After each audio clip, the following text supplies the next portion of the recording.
Hillary Clinton. You have but two choices left, Trey Gowdy or Anonymous. One will call stalemate, the other will call checkmate. In either case, you are history.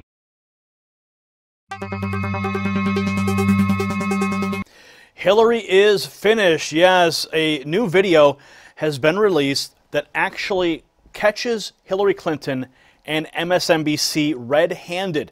Now, Paris Swade for Liberty Writers News reports that the newest WikiLeaks release proves just how fake Hillary Clinton is and how the media is helping her get away with political fakery, deceiving the American people. Now, they write that the bombshell release reveals an email chain that shows collusion with MSNBC's Chris Hayes, and he never discloses to the public that the entire interview is staged. But that's not the least of it. What you are about to witness is the most extreme form of political theater, deception. Hillary reading off of a script that is then passed off to the public as spontaneous answers. Take a look. Hillary Clinton is expanding her efforts to challenge Bernie Sanders on his signature issue, that would be economic inequality. I got a chance to speak earlier with Secretary Clinton, who joined me by phone from Iowa. We discussed everything from the electability question to what Bernie Sanders said today about her campaign. But I started by asking about her proposed tax hikes for the highest earners. You know, Chris, right now the super wealthy and big corporations are using every trick in the book to game the system to avoid paying billions of dollars in taxes, and that's just not right. So today I am proposing adding what I'm calling a new fair share surcharge on multimillionaires and closing loopholes to make it harder to game the system. I'm also pushing for the Buffett rule, which sets a minimum rate for those at the top, and other reforms like closing the carried interest loophole that allows some hedge fund managers to pay a lower rate than teachers or nurses. I'm proposing every idea I can, finally, to make those at the top actually pay their fair share. Nearly word for word. Now ask yourself this question. How could she have possibly had the answers ready if MSNBC's Chris Hayes didn't provide the questions in advance of the interview? Well, the answer is in black and white. Clinton and MSNBC colluded and lied to their own viewers and the American people at large. Let's take a look at it one more time. Hillary Clinton is expanding her efforts to challenge Bernie Sanders on his signature issue, that would be economic inequality. I got a chance to speak earlier with Secretary Clinton, who joined me by phone from Iowa. We discussed everything from the electability question to what Bernie Sanders said today about her campaign. But I started by asking about her proposed tax hikes for the highest earners. You know, Chris, right now the super wealthy and big corporations are using every trick in the book to game the system to avoid paying billions of dollars in taxes, and that's just not right. So today I am proposing adding what I'm calling a new fair share surcharge on multimillionaires and closing loopholes to make it harder to game the system. I'm also pushing for the Buffett rule, which sets a minimum rate for those at the top, and other reforms like closing the carried interest loophole that allows some hedge fund managers to pay a lower rate than teachers or nurses. I'm proposing every idea I can, finally, to make those at the top actually pay their fair share. Despicable. Absolutely despicable. Never in my years of covering elections have I seen such blatant manipulation of the masses to advance a political career of a politician. Now, there was an example during the last election cycle where we noticed whenever Ron Paul would win a straw poll, that they would actually, they used footage from a previous year where he got booed, where when we were actually there, we heard cheers. So they flip-flopped the audio, or the flip-flopped the video, which made Ron Paul look bad. So we've seen this before, but never on this level. Never on this level. So go to the Read More link in the description if you want to dive deeper and read the actual email that's talking about how Hillary was given the questions by Chris Hayes at MSNBC. It is absolutely disgusting. Everyone in the corporate media is working with Hillary, for Hillary, and it's just one more reason that Next News exists, to combat the lies and deception being perpetrated against the American people for Hillary Clinton. Do your part in this momentous election season by revealing this to the American people simply by using the power of your finger by hitting share. We appreciate that, and I know that all the people who are fighting for liberty in America appreciate it as well. So comment below, what are your thoughts on this grand deception, MSNBC working with Hillary Clinton, and the new revelation in this epic data drop from WikiLeaks. So comment below on that. If you like what we're doing, give us a thumbs up, and if you're new to the network here, go ahead, consider becoming a subscriber, and when you do, hit that little bell, and you'll be notified when we upload breaking news and through our standard reports as well. For the Next News Network, I'm Gary Franchi. When you speak to the public, you say, I turned over everything. That's, for the most part, a direct quote. When you talk to the public, you say, I turned over everything. That's for the, people investigating it to try to figure out. But we turned over everything that was work-related. Every single thing. 90 to 95% of my work-related emails were in the state system. If they wanted to see them, they would certainly have been able to do so. You know what? That is maybe the 10th time you have cited that figure today. It is. And I have not heard anyone other than you ever cite that figure. Who told you that 90 to 95% of your emails were in the State Department system? Who told you that? We learned that from the State Department in their analysis of the emails that were already on the system. The Inspector General report found that less than 1% of State Department emails, record emails, were captured.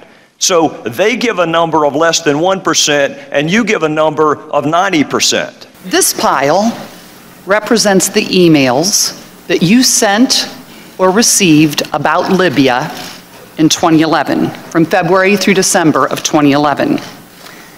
This pile represents the emails you sent or received from early 2012 until the day of the attack. There are 795 emails in this pile. We've counted them. There are 67 emails in this pile in 2012. And I'm troubled by what I see here. This is a Fox News Alert. A State Department briefing underway, responding to questions about ties with the Clinton Foundation. This as we learn of another crack in the dam for Hillary Clinton. Let's listen. Evidence of the way the process works, and in that, any Secretary of State has aides who are getting emails or contacts by a broad range of individuals and organizations. So as far as you're concerned, what these emails, like the ones that just were released today, don't show anything new? This is old news. You guys have already looked into this and decided that there wasn't any problem? I mean, of course, we're always assessing new emails as they come in, so I don't want to make it look like we just disregarded this. I think that, I'm sorry, go ahead, Matt. Well, go ahead and finish. No, I just said we'll always assess new emails as they come in, but these aren't new emails. I understand that. But I mean, you guys, you're confident, or you know that the emails that were released today have been looked at by people whose job it is to look into these things and decide whether or not there was a violation or an appearance. Yes, that is my understanding. Yes. And nothing. Again, I stand by what I just said, which is that there was no. Yeah. How do you address the inference? James, the inference that is left in Judicial Watch's statements on this, that meetings were granted to certain people who were also significant donors to or partners with the Clinton Foundation, and they leave the inference that people were getting meetings or getting consideration at a minimum for meetings because they were big donors to the foundation. I mean, I guess I would just once again emphasize that there wasn't a single channel for access to the Secretary of State, then Secretary of State Clinton. And for senior aides in the department at that time to have,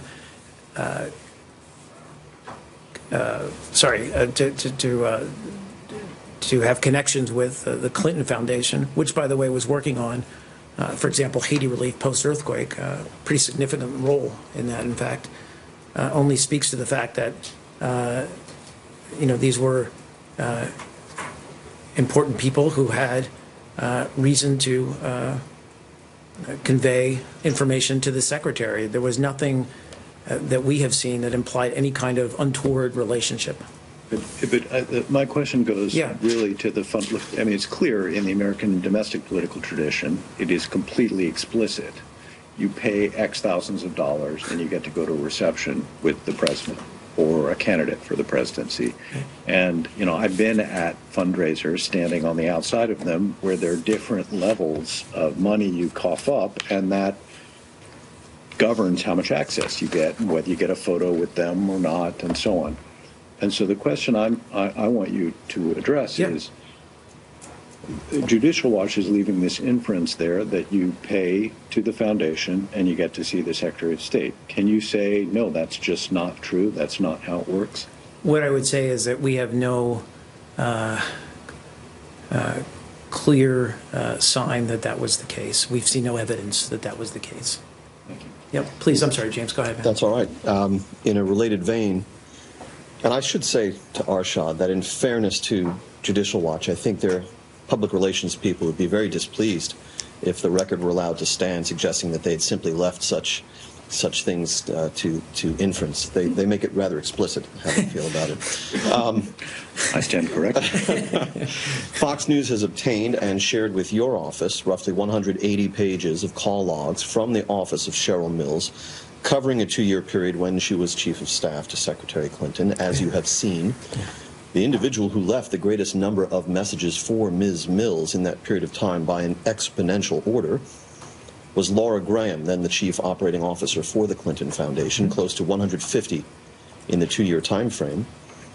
As you know, this evidence arises at a time when many questions have been raised about whether the Clinton State Department, and specifically Ms. Mills, maintained an appropriate distance from the Clinton Foundation.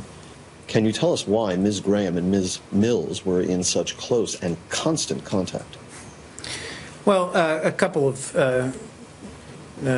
things to say about this. First of all, just to step back and address what James is referring to, these are logs that were, in effect, spreadsheets that were maintained by who was then an assistant to Chief of Staff Cheryl Mills to track, as you can imagine, the large volume of incoming calls that she received about a range of issues. And these documents were released through the FOIA process, I think back in April. So it's no surprise, of course, as I just think I said to Arshad, that State Department officials are in contact with a range of outside individuals and organizations, including nonprofits, NGOs, and of course think tanks and others. And that's certainly true with Ms. Mills. I would also state, and again, I don't know if I'm inferring from your question. I wouldn't want to do that, but Secretary Clinton's ethics agreement at the time did not preclude other State Department officials from engaging with or having contact with the Clinton Foundation. So you're right. There are these, I guess, approximately 150 messages. I can't give you a readout of every one of those messages, or every one of those calls, rather, and in fact, how many of the calls were returned or connected. All I can say, and I would go back to, again, what I just said, explained to Arshad, is, I would note that the State Department at the time was, and certainly Cheryl Mills individually, was a coordinating hub for U.S. and international efforts to relief efforts in the wake of the 2011 Haiti earthquake. And as I said, Cheryl Mills personally led those efforts throughout her tenure here.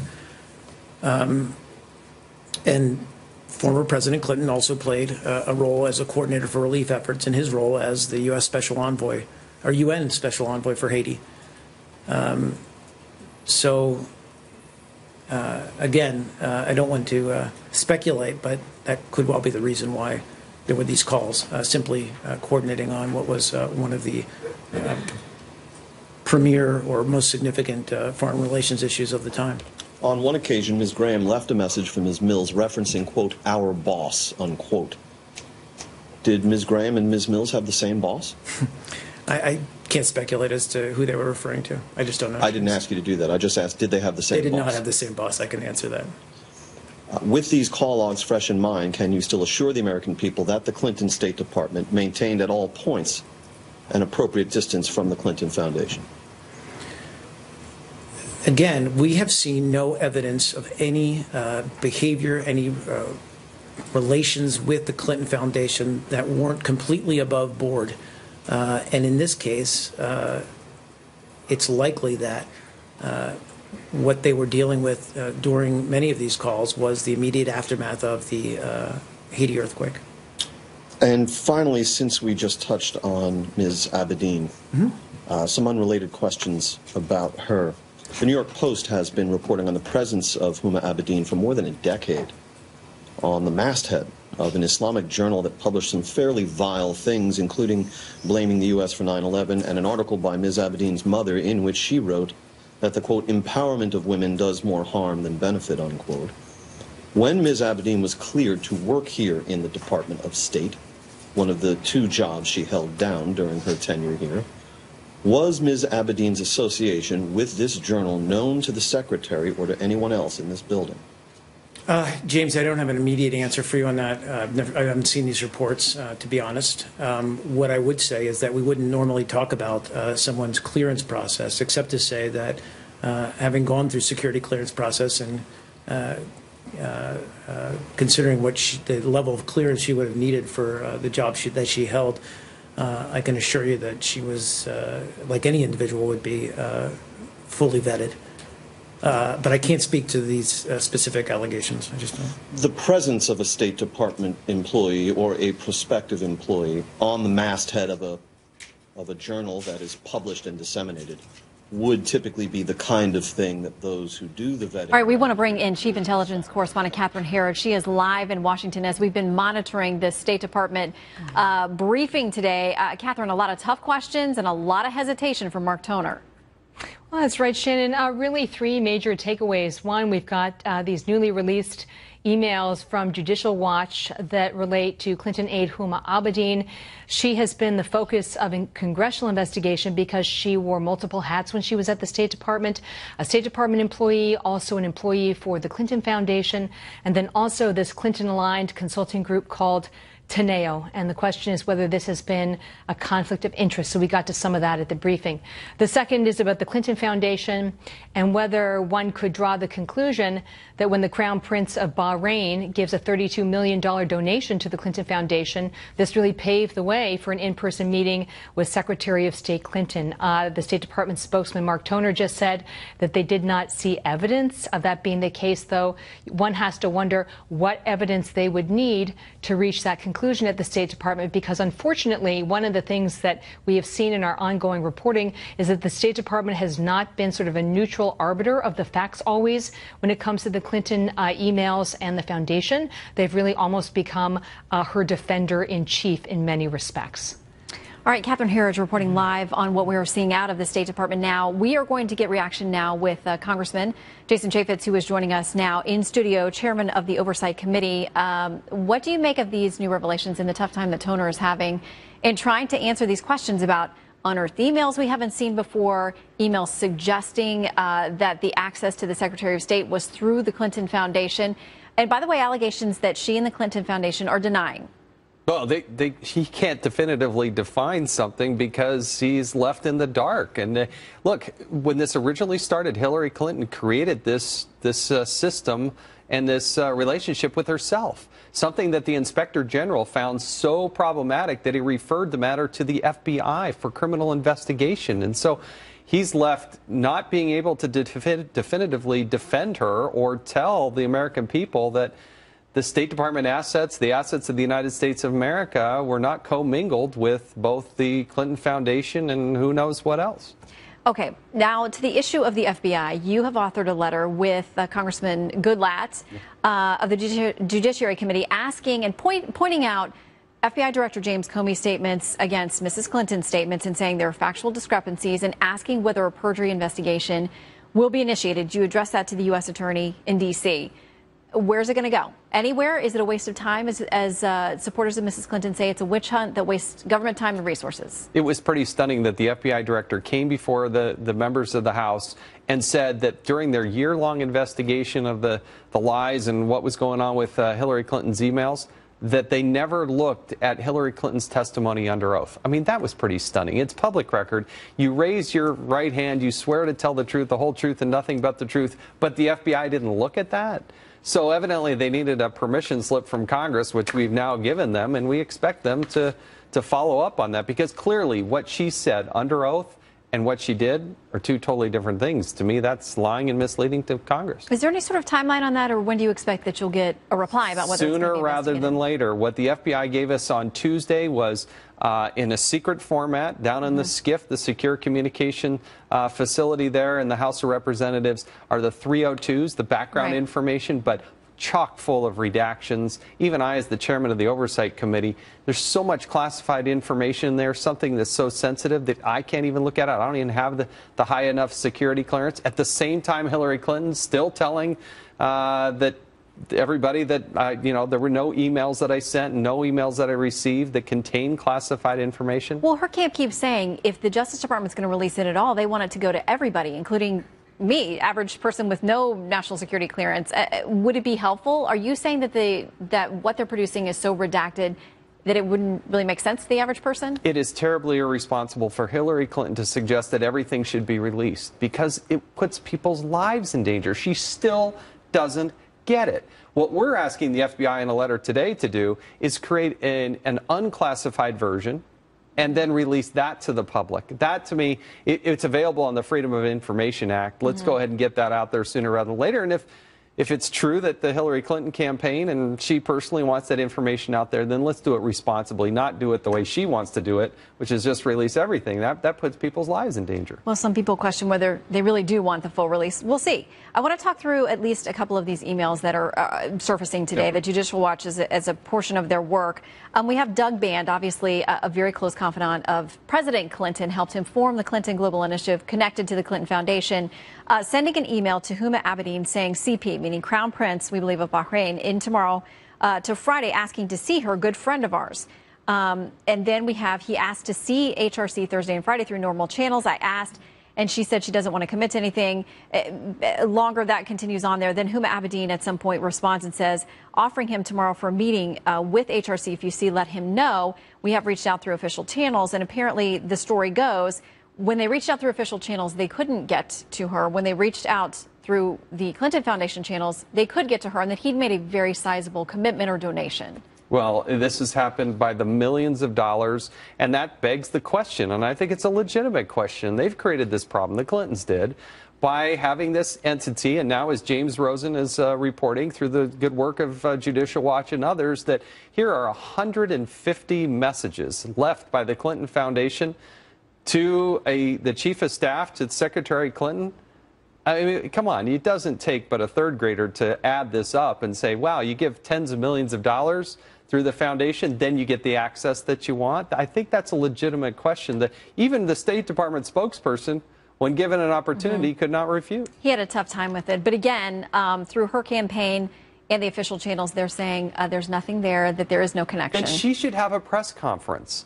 She's been 261 days without a press conference. This is what happens when you have a candidate that just hides and doesn't answer questions. That's what happens, is you're left with more and more questions. She needs to have a press conference and let the media ask her. We would love to. We have a lot of questions. We'd love to see that. Yeah. Chairman, good to see you. Thanks for coming in today. Shall we play a game? This is a breaking news alert. I've got some unbelievable breaking news for you right now. Yes, video showing Bill Clinton raping a 13-year-old girl will plunge the election into chaos. That's according to a claim that has just been levied by the notorious hacking group Anonymous. Jim Hoft of the Gateway Pundit picked up on it. Yes, shocking video on the horizon. Anonymous says there is video.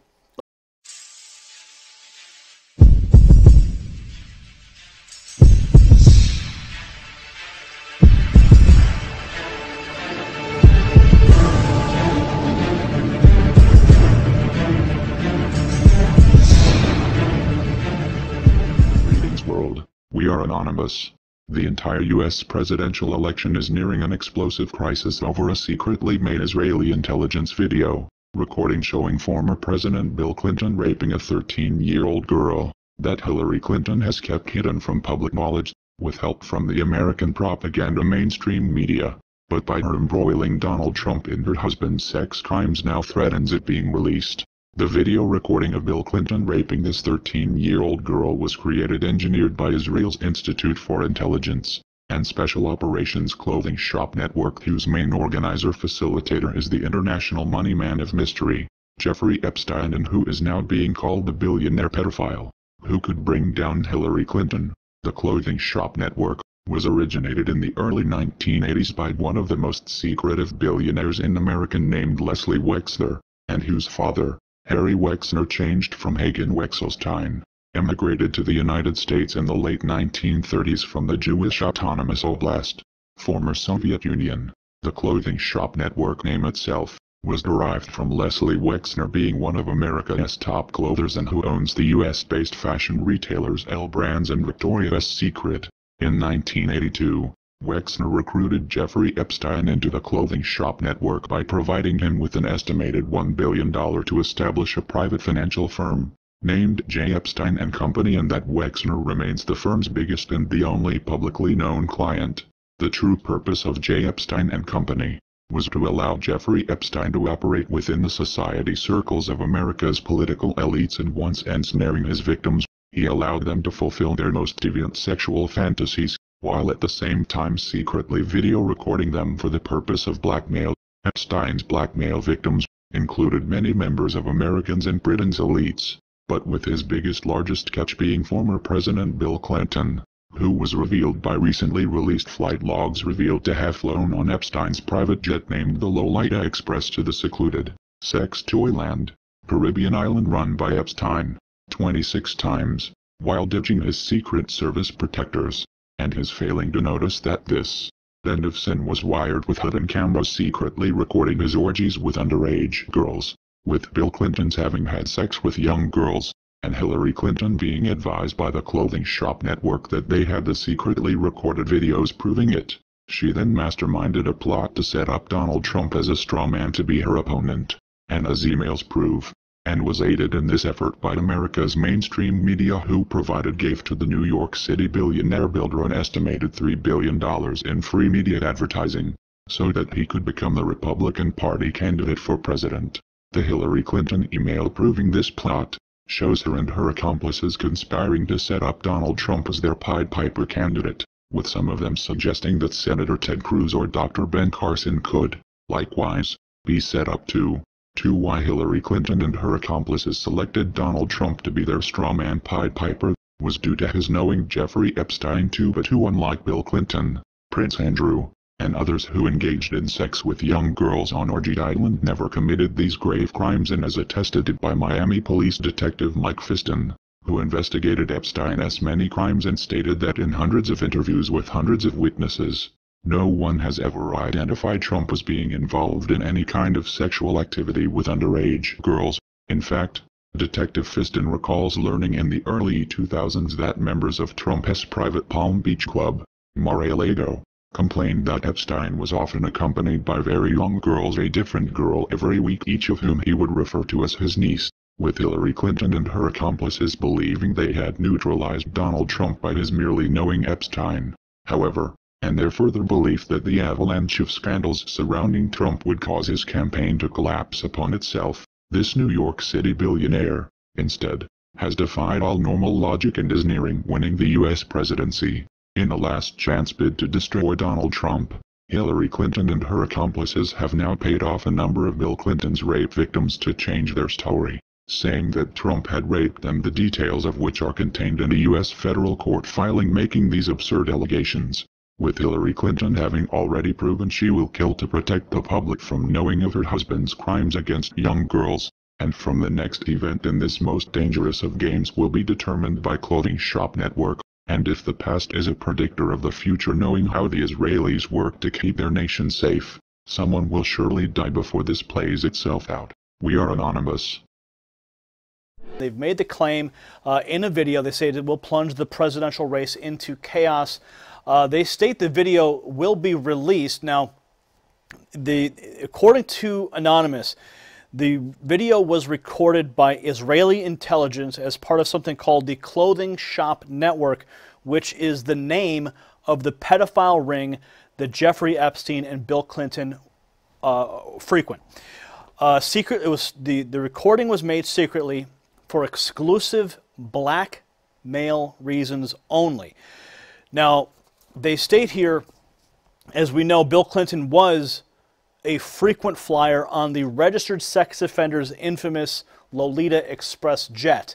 Now, we've reported here months ago that flight logs prove that the former president took at least 26 trips aboard the Lolita Express, and on some of those occasions even ditching his Secret Service detail for 5 flights. Now, it is believed that on that very plane there was a room inside that jet that he could have his way with the underage girls on the plane. Now, Anonymous has come out and said that there is in fact video of Bill Clinton raping a 13-year-old girl, not just on the plane but on the island. Radar Online has also reported that an attorney did admit to the, quote, possibility that Bill Clinton took part in the orgy island, in the romps there. They say Hillary Clinton's presidential campaign, these are their words, is about to be rocked by yet another bombshell thanks to her horn dog husband, Bill. They learned that the high-power attorney, Alan Dershowitz, acknowledged in a sworn deposition that he cannot rule out the possibility of the former president taking part in a depraved romp with underage girls on pedophile Jeffrey Epstein's orgy island. They state here that the alleged sex slave, Virginia Roberts, first accused Clinton of visiting Epstein's notorious island in a recent court case. So now the bombshell is about to drop, and if this actually happens, if this comes out, and the claims that Anonymous has made are true, this could have a absolutely devastating effect on the campaign. I mean, it would destroy it completely. Okay, so if you think about, you've got what? You've got an 11-year-old recording of Trump making some off-color remarks about women.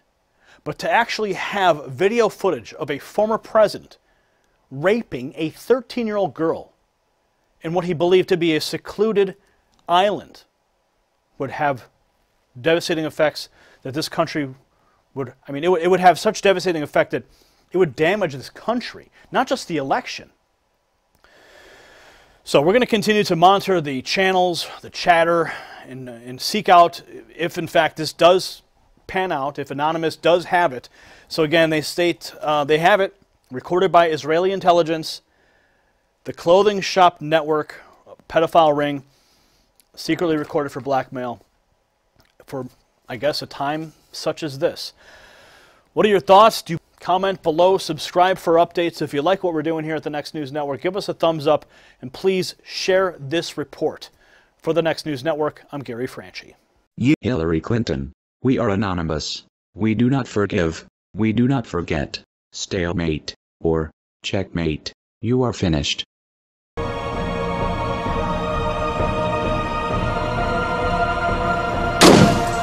Ideas are bullet